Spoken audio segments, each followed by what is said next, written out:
my gosh, I love this. So we're doing another video interview. So if you're listening to the podcast on iTunes, Google Play, Stitcher, you're not getting the visual component of this.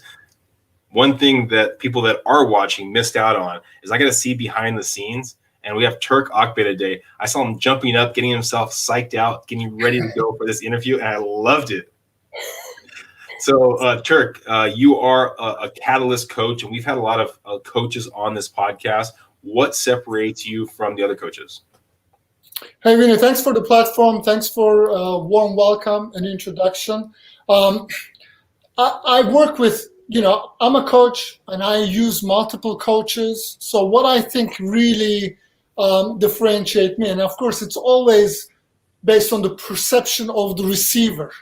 But one thing that when I'm working with in the coaches on the past, this is not a comment on other coaches. I'm just telling a story. But sometimes what happens is in their desire, the coaches that I work with, in their desire for me to find my own way, it was always like, I was like, tell me what I need to do. What is this little thing? Can you please tell me? And my coach would be like, well, what do you think it is? I'm like, this is what I'm paying you for. It's like, can you just help me? And they're like, well, you need to discover this. So this created a little bit frustration on my part. And of course, frustration is the mother of all invention, right? So I said, I got to come up with a way. And so what I call myself is a catalyst for greatness. I don't hold any cards against, on my chest. And I don't want to create dependency on me. But what I do is I become the catalyst for people to light their own fire, light their own greatness. So for me, my position is always, you're already great. You're created great. You're already awesome as you are. Now, there may be some parts that you don't have access to. Let's light a fire under your butt and let's see how far you can take this fire and then let you go. So that's how I built my coaching practice around things. So you saw basically a problem that was happening and you go, I could do this better. Because I totally agree with you. That's one of the things. I've had different coaches and them kind of just asking the question, well, how do you feel about this? How does this make you feel? Or how about, like, I'm paying you, give me some solid information, show me from your history of what you've done, and I want to follow those footsteps. So let's talk about your footsteps, where you come from. I mean, what got you in this business? Well, how I came to being a coach, and I've started doing it back in 2006, 2007, that area. I spent past 30 years developing or studying self-help. All the way, Tony Robbins, Zig Ziglar, Brian Tracy, you name it, I devoured it. And I was not getting any of the results that when I was reading from the books. And I was like tearing myself up. I'm doing the legwork. Why is this not working? What's happening? So I come from really crazy background, crazy. I grew up in Turkey, subject to mental abuse, physical abuse, all kinds of stuff. I could not wait till I run away. When I ran away, I came to America by myself, didn't speak the language. It's just like one random guy, and I shared the story on my TED Talk. And essentially, I wanted to quiet my own inner demons. Like I hated myself. Look at the mirror, I was like, you're a piece of crap. Or there was a hole in my soul, and I could not quiet it. I mean, ongoing joke is, I said, if I don't kill myself first, I'm going to take over the world. But I first got to stop myself from killing myself. And so I just dive into these gurus and teachers to really get some peace, man. It was just like, just being okay in my skin. That was my first goal. So go ahead. Well, let me jump back there a little bit. So you're getting, abuse at a young age. I mean, that breaks a lot of people. What was the driving factor saying, I'm not going to be broken, I want more, and then to come to the U.S. and things like that? There's two roads. Yeah, great story. So here it goes. Now, I was born seeker. So I don't know your spiritual background or your audiences, but I don't think this is a random universe. there is whatever you call it, but there is an organizing principle that works in this world. So whether before I was born or whatever, but I was born a seeker. So that's what usually caused a lot of these abuses, because I question things. And this story really shaped my life in a big way. When I was 6, now I'm OG, meaning I'm older than Google. So when I was growing up, TV did not come on during the day, so we listened to radio until TV came on. I heard the story of Galileo, and he was the first person that invented telescope. He's like, I think the Earth is not flat, and I think the Earth is going around the sun. He was the only person. Every teacher, every scientist, every religious person, every pope, they tried to kill him. They said, this is sacrilegious. It's against all the things. And I was hearing this story on my way to school on a radio show. And I asked my teacher, I said, is this true? They said, yeah. I said, so how do we know? What we know now is true. Because 140 years ago, they tried to kill this man. And everybody in the world thought he was just crazy. So maybe I am like Galileo. It could happen. So what that taught me is flexibility on my belief system. Now, I always think that I could be right and the entire world could be wrong, and I could be wrong about everything I know, because 100 years from now, maybe they're just going to look back and they're like, what? They thought, what? So that, during the abuse, my teachers trying to beat me, the bullies trying to beat me, whatever happened, and I just maintained that. It's like, maybe I'm just like Galileo, I just don't know it yet. So that gave me a light at the end of the tunnel. And then I guess at one point I started growing up, growing some muscles, becoming like a tall 6'3" man. And then I was like, okay, I did my time. But I feel that really kept me going. So how do you know that you wanted to come to the US? That's really great. So I grew up in Turkey, funny times. So there were some TV shows and movies that influenced me. I said, I want to be like these people. So Turkey is a really old country. They've been around for many, many years, Genghis Khan and all that. So there's a rigidness and old school rules. And I like flexibility, and I like to question the rules. And old guard does not like it questioned. So for me, some of the biggest influences was the movie Karate Kid, the show Cheers, and some of the cartoons. And I would look at my life, and then I would look at these people, and I was like, those people got it. That's how I want to live. And people are like, shut up, you're nobody. I'm like, I want to go where those people are. I want to hang out with them. They seem to be more normal.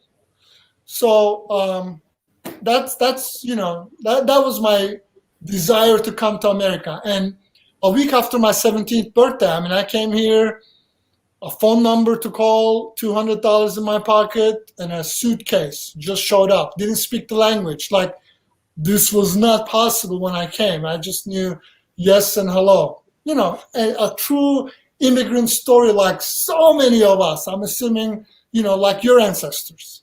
Yeah, my father, they're from Mexico. But yeah, no, I totally. So you come to the U.S. How long after you're in the U.S. did you join the military? 2 years. So what happened is I came here with the American dreams. I was like, oh, this is going to be great. Moved to, went to Charlotte, and it sucked. I didn't speak the language. I'm already a seeker, so I'm continuing to seek as my English improved. I was asking these questions, people calling me names. North Carolina is not the most liberal state. And so they're calling me a goddamn foreigner, and you suck, and go home, and all this stuff. I loved it here. Like, I felt like I was home. I said, there must be a way for me to show my appreciation to these people, to this nation. Like, how can I do it? I didn't want to join the military, then become an American citizen. So I waited till I become an American citizen, then volunteered, because I wanted to make sure people later on, like yourself and your audience or whoever, understand that I wanted to do this voluntarily, not because I had to, just to pay for this freedom of speech we have and these opportunities that are gifted to me for being in America. So, I mean, you speak so highly of America, and I think some people take for granted when you're in a situation, or even in your positive situation, wherever it might be. Do you look back on where you came from and assess kind of where you are now often, or is it just? I would not be such a great American if I wasn't a great Turk before. So Turk is not my real name. It's given to me when I was in the Air Force. It was a nickname that stuck, but it's appropriate for being here. I don't ignore my Turkish background. I use Turk as my first name. No denial.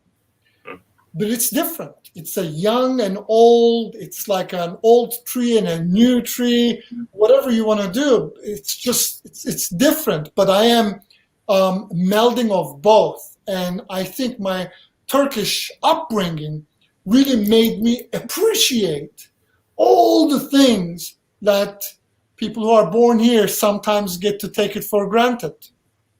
So you're in the military, you're getting kind of steady food, steady paycheck, a place to live. When did you decide to leave and kind of go back on the streets, get back into the world and start building something? Well, I realized military was not for me about a week after the boot camp. Okay. By the way, have you done time in the military? No, I did some construction out there in overseas in Afghanistan, but never actually with the military. Cool. It was clear to me military was not for me, meaning that I didn't like the rigidness, I didn't like the ranking system, I wanted more flexibility, I wanted to be free, all that stuff. And so, but agreement is an agreement, and I wanted to pay my dues, and I did 5 years. At the end of 5 years, they're like, hey, you want to come more? I'm like, I can't do it, I got to get out. And then I got out. Every American should serve in some capacity. Military is an incredible tool that really shapes character, discipline, understanding, honor, and really putting yourself, a mission being more important than you. So highly recommend it, but if you're a free spirit, do a short term, get your benefits and get out. So you get out. What kind of knowledge base did you take on to allow you basically to start a career, either building a business or joining a company, or what happened next? So one of the backstories about my desire to be in the military is I truly wanted to have some discipline. I was 19 and I grew up in a holiday resort, think of it like a Key West meet Vegas in Turkey. It's like a holiday destination. So I had a really cool lifestyle, hanging out in topless beaches, teaching windsurfing, a dream life for a teenager. When I came here, of course, Charlotte, far from it. And even the United States, it's in a lot of sense, it's more conservative than it is in Turkey. But one thing that I recognize in my life, and this is, I think, is important for everyone to have a true honesty with themselves. Like you're not sharing it. I was like, there's a lot of these dreams that I want, and I'm in America now, I'm doing all these things, but how can I do it? I was talking a good game, but I wasn't walking a good game. So I said, okay, I'm going to go in the military and do all these different things. And one benefit that it's going to be from, discipline. So when I get out of the service, I had discipline. I was a firefighter when I was in the military. So life and death situation, being deployed to Saudi Arabia during Desert Storm, and actually seeing death and carnage, and seeing all the fire department facing my fears. And so when I came out of that, it feels like I can be anywhere around the world and I can find people and we can talk. I can sleep standing up. It's no problem for me. I can eat any food. And once I say, yes, I'm going to do it, I don't give a shit, man. I'm going to do it. And those skill sets is what was necessary in civilian career. It took me, I was in the military for 5 years, and it took me about 5 years to get demilitarized, meaning that to be okay with civilians not doing what they were supposed to do. In fire department, if you're not where you need to be, people die. In civilian, if you're 10 minutes late, it's okay. And I was just like, I hate civilians. And then I was like, relax, dude, it's okay. It's just a different life. So what happened next after the military? You're in those 5 years, you're basically becoming a civilian. What were you doing at that time? So I'm a tactile learner. Because of some of the abuse that I took in school system, I have an aversion to going to a classroom setting when there's a teacher teaching. So show me how to do it one time and let me do it a few times. That's how I learn. So for me, the most important thing is freedom, my personal freedom. I don't like to be told what to do. I know that my experience show otherwise, but it's true. I like to make my own stuff and I want to get my own answers. So once I get out of the service, I said, okay, now what do I need to do? I didn't want to be a firefighter. Well, I wanted to be a firefighter, but because of their racial quotas, I was not eligible to apply for it for a few years. And so I was like, okay, if they don't want me, I don't want them. What can I do? I just started getting jobs in different places. Did a warehouse job, work in a restaurant or whatever, just generate some income so I can start breathing. In that process, I moved to California. Love it. Orange County. Ugh! Miss it every day. Miss it every day. So I went there trying to find my own angle, trying to figure how these things work. And so what I wanted to do is, because I'm a tactile learner, I always seek teachers. So I said, okay, I need to learn, sales. So I got a sales job where they were teaching sales. I said, okay, I need to learn how to manage people because, you do that military stuff to civilians, they break. So you have to be gentle. So I was like, okay, just barking orders at people and telling their dumbasses doesn't work. You need to figure out a better way. So then I was like, okay, where can I go get this? So I learned, so I work with so many companies I don't really know. I do 3 months, 6 months, maybe 8 months, but I focused on what I wanted to learn. So if I was learning sales, I get a sales job and my goal was, how quickly can I be the number one? What do I need to learn? Who's on top of this game? And what can I learn from this person? Another thing that I like about myself is, this doesn't sound like it because I'm excited, but I'm really humble, meaning that I actually try to figure out who's the top guy and what can I learn from you. And I always pay forward. So whoever's the top guy, I show up and say, hey man, I want to work for you free. What can I do for you? What do you need? And then that person says, I need to clean the bathrooms. Do it, no problem. Someone says, I need this written, no problem.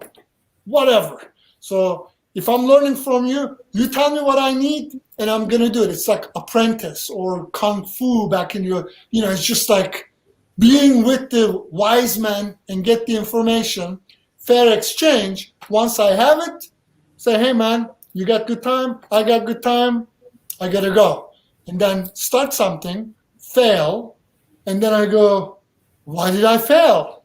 It's like, oh, I didn't know about cash flow because I run out of cash. It's like, where can I go? Where can I trade my time to learn cash flow? And it's like, Starbucks. Great. Let me go be a manager at Starbucks. Go to Starbucks, get a job, learn how to read P&L, how to do the cash flow, how to do budget, and then get out. And then start another company. Fail. And then it's like, okay, what did I not know? Go get a job. Learn that. So that's a great way of looking at it. So you're finding you have an idea that you want to build a business and be your own boss. Yet the stuff you don't know, you just don't know. So the different things you don't know, you find someone that knows it, work for them, learn that information, then leave, build the company, and if it fails, then basically go back to the next company, learn from them, take it away. Yes, easy way is go to college or whatever. But now as an entrepreneur, I try to hire multiple college graduates, and they don't know. Like what's in the book is not really applicable in real life. But yes, so because I didn't want to go to school, I was like, who's the top guy? Let me go, just do whatever. Let me be a slave for that person, a fly on the wall, and then let me just observe and absorb what I can. Now, I know you're about learning from your failures and growth. I have notebook after notebook after notebook of notes of my failures. So I used to import things from Indonesia. So anywhere from LA to San Diego, if you went to a tattoo parlor and if you see a mask, a good chance they bought it from me. I was the mask man, importing things from Bali all the time, just going and working, on these things, right? Then September 11 happened. In Long Beach, I could see the ship that had my stuff in it. But September 11, everything is closed. I run out of money and went folded. I lost everything, right? Now it's easy to say, well, September 11 happened, the whole world is shooken up, the whole country is screwed up, so that's normal. Okay, maybe that's true, maybe it's not. Maybe that was the last, straw on camel's back. But the right way to do it is, okay, what did I not know? What did I misassume? What did I think I could do that didn't come out? Because lots of people did not fail. So I could blame September 11 on my failure, or I could really be honest with myself and see what did I not know. And so this leads into what do I need to learn moving forward. And so now I'm focusing on that. So what I call this, and I read a book much later that made sense, is called failing forward. As long as you're falling forward, you're in a forward progress. What's your big why? What's the reason that makes you push forward, even in these failures, even in these hiccups and things like that, to keep going forward and building this business? So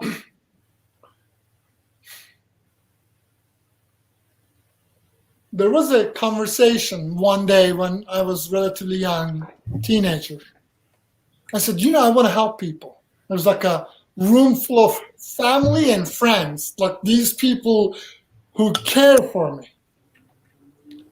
I said, when I grow up, I want to help people.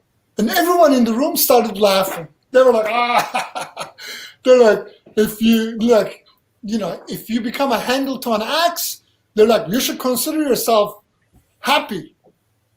So all my life I was hungry. I wanted freedom. I just did not want some random person to control me. And this is true for you. This is true for me. This is true for kids. It's true for all of us. We just want to be free to do what we want to do. Does that make sense? Yeah. So I said, that was the catalyst for me, hence why I use the name Catalyst for myself. I was like, you people make me sick. One day, I'm going to be somebody. And I'm just going to go find people like me who are hungry, who want to do stuff, but nobody is helping them. Nobody is showing them. Like, they want to do stuff, but everybody around them is telling them they're losers. But they're not losers. They just don't have the support. So I said, I want to be that support. I want to be that catalyst for those people to get up and say, yeah, I can do it. And so from that moment on, everything that I did was moving. I was like, okay, I'm going to be here one day. This was before podcast. Some guy's going to ask me. And I want to tell people, man, I've been dragged through the shitstorm and I've been beaten and abused and no money and hungry and almost homeless and all this stuff. And I'm telling you this, I had nothing. There's like nothing, no gift. And I did it, and this is how I did it. It may or may not work for you, but I want to show you the path, what worked for me. And then hopefully this will guide you. And then if you're happy, I'm happy. If you're awesome, we're all awesome because we're all in this together. So that's my driving thing, day in, day out. So it sounds like every person you coach, right, or help them find their own catalyst, you see a little bit of yourself in them, correct? We're all in this together. You and I we're not separate. It's just that where we are on the spiral. So I think in terms of life being like a spiral, so we've started at the bottom, we're just going top, but it is a continuum. It's just where you are in life.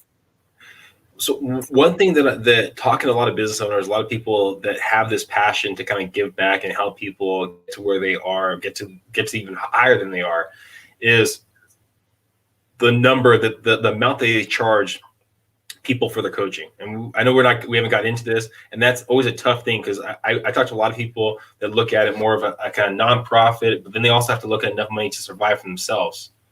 How do you differentiate basically that kind of wanting to give back, but also treating it like a business? Money is just a form of exchange. I mean, I got to pay my bills just like you got to pay your bills. So, Ben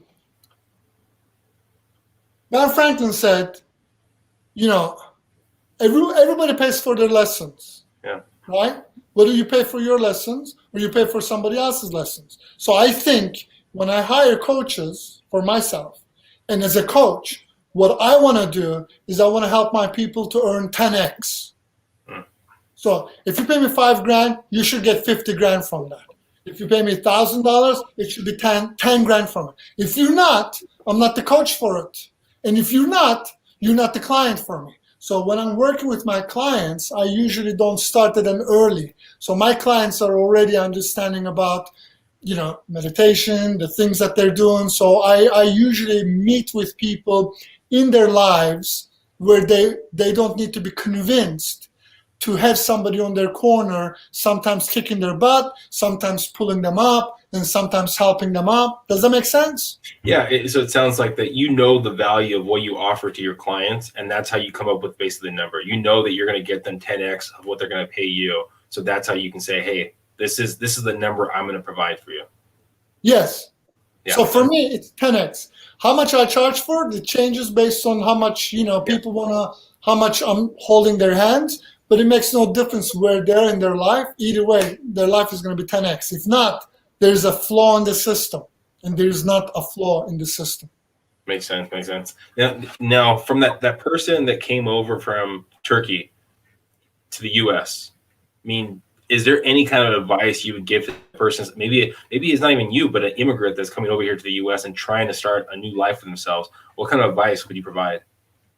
So this came to me. America, if you come to America, for any immigrants, this is true. If you don't assimilate, it's going to suck. But what happened for me is when I was coming here, knew nobody. I said, you know what? This is a prison sentence. I'm just going to go for 2 years. It's a prison, 2 years, no choice, see what happens. If it doesn't work, I can always go back. But 2 years, I'm not going to entertain the idea of going back. And if America is a hard place for any immigrant. I'm not talking about current political. There is no immigrant coming here like me ever. I've never heard somebody say, yeah, it was a cakewalk. Like when I go to Turkey, people are like, oh, I want to send my son. I want you to sponsor him. I want him to stay with you. I go, dude, your kid will die on the streets. We don't have social stuff. I liken it to this. I came to America looking like a pretty boy, and then America took me, grabbed the back of the hair, slammed my face on the ground, and then ground me. It was like, and then I was like, and then I learned, it's like, get up. They're like, more. And once I stopped pushing and I said, okay, I understand. And I talk about this on my TED Talk. It's like, I got to build something here. And these guys are giving me all the material, but I got to build it. Once that clicks, and I think that's a 6 months mark. America changes people who want to be here for better in 6 months. And then it just starts opening up. You know, like here in California, I have Greek friends, Armenian friends, and this friends, and that friends. If you look on paper, these are all enemies, right? Yeah. But it's not like that in America. We're a melting pot. We're just hanging out and doing all this stuff. But it takes that mindset to open. Like I have friends that cannot fathom that I could disagree with somebody agreeably. Because that's not like, if I'm right, that means you're wrong. But that's not true for us. Here, you can be right and I could be right. Or we could just totally disagree. You know, you could be a political person, I could be a non-political person. We respect each other's being. That is an American. Don't send me emails, immigrants. I'm sure your country, my country, Turkey, has all that. But per capita, this freedom happens here, and I think it's a 6 months mark. Like 6 months, you gotta just commit to being here and learn the way.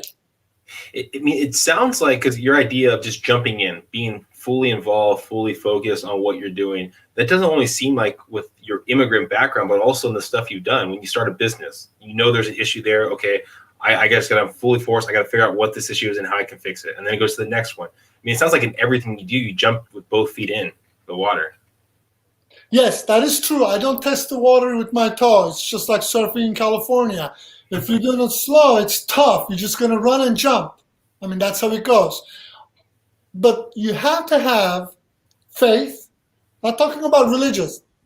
Certainly can have that. But having faith in your own abilities and figuring things out. Second is you must have good relationship with failure.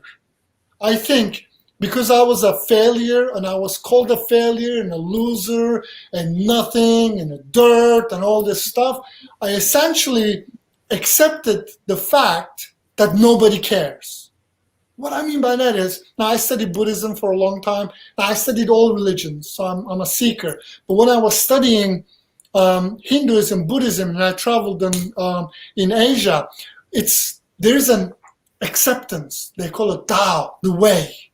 So for me, the way that I think in terms of, you know, life and all that, I understand that once I'm dead, I'm insignificant. I mean, I'm insignificant anyway. Even in this beautiful podcast that we're sharing, I am here to enhance what you're doing, right? I'm not even a pimples on an elephant's butt as it relates to your life. So accepting that about yourself, like me, that I really matter, but I only matter to me. I don't matter to anybody else. And so I just I have to make a peace with what I'm doing. So this gave me freedom to fail. So I failed, I'm like, yep, I'm a loser, but I'm a smart loser. What can I do so I don't make the same mistake? But I'm going to fail. So for me, the beginning of any journey starts with failure. Like, okay, what happens when I fail? And like, ooh, let me embrace that. How do you keep those two ideas separate? Where one idea is that you have faith in yourself and what you do. The second idea that basically you're not even a pimple on the backside of an elephant. I mean, it almost feels like they're contradicting, but how do you keep them separate? It's the same coin, but just like every coin, it has two sides. It's the same thing. So failure is the end point. If you don't stop at the failure, it's only one of the steps along the way. So to me, I'm a failure at the moment of I stop. Now, my actions my actions could be wrong, my decisions could be wrong, and I could get my butt kicked, I could lose all the money, I could do all these things. And yes, if I was to stop at that moment and look at it, and I'm like, yeah, that's a failure. But if I don't stop, it's just learning to walk. It's just like learning to ride a bike. It's just like learning Spanish. It's just like learning English, you know. Is there something that you do that gives you that faith in yourself? I know some people have affirmation. Some people look at basically what they've accomplished over their life. Other people look at, I guess other things. There's something that you look at that go, this kind of gives me that extra oomph every time I need it. Multiple things, but really,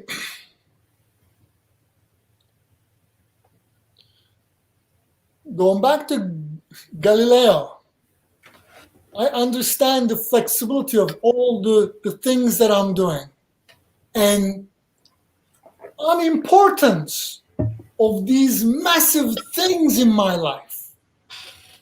And I learned this, facing death multiple times, right? Whether in the fire department or during war or whatever. So I understand that all this is amazing, but if you're having an earthquake right now in San Diego, this podcast just became insignificant. Now, until that earthquake happens, it's significant. We're changing emails, we're making sure that it's working. So it's all about putting things in perspective. I never, ever pretend that what I do is the most important thing.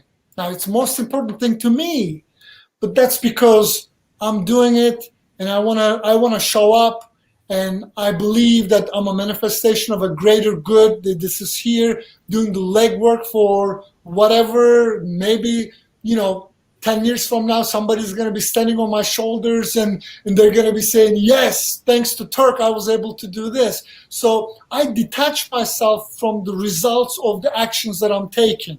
But once I think in terms of before taking the action, that is this action is aligned with my bigger purpose. If it is, no problem. You may or may not publish this podcast.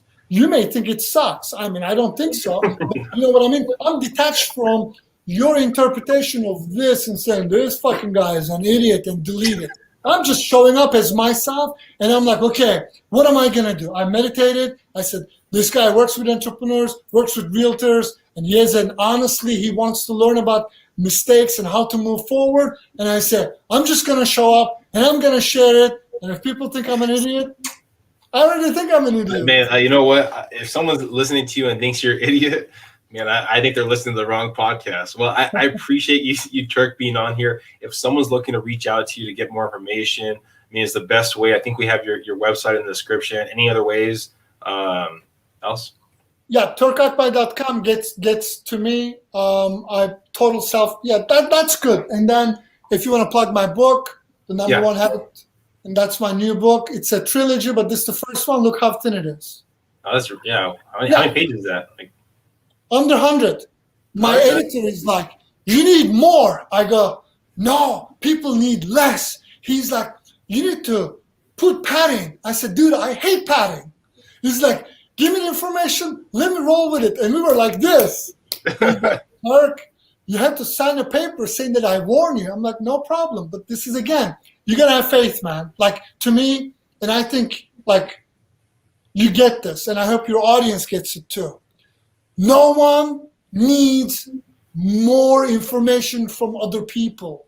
Other people can only help us tap into what we have. But we're all created with this incredible brain, with this amazing body, and these things work. Now, one thing that I have to tell you, because I think we're wrapping up. If you're not meditating daily, you're not helping yourself. If you're not meditating daily, then your compass is going like this. You have to be able to sit in silence with your own thoughts and be honest with yourself. You don't have to beat up on yourself. You don't have to call yourself names, but you must be honest. Hey, this is what I like. This is what I don't like. This is what I'm lying to myself. This is where I'm honest. This is what I'm fearful. And in meditation, it's silence. There's nobody else is, shitting on your parade. So like that silence and having understanding that everything that you do, if it feels good in your heart, if it feels good, it's the right thing, brother or sister. You should move forward, because at one point it's not really going to matter. So might as well do what feels good today. Well, thank you, Turk, for being on the podcast. Hopefully everyone listening got some great information from Turk. Go out and get his book, The Number One Habits. Thank you again for being on the Road to Growth podcast. My pleasure. This was a lot of fun. I hope this was fun, and call on me anytime. It's all good. You're in good company.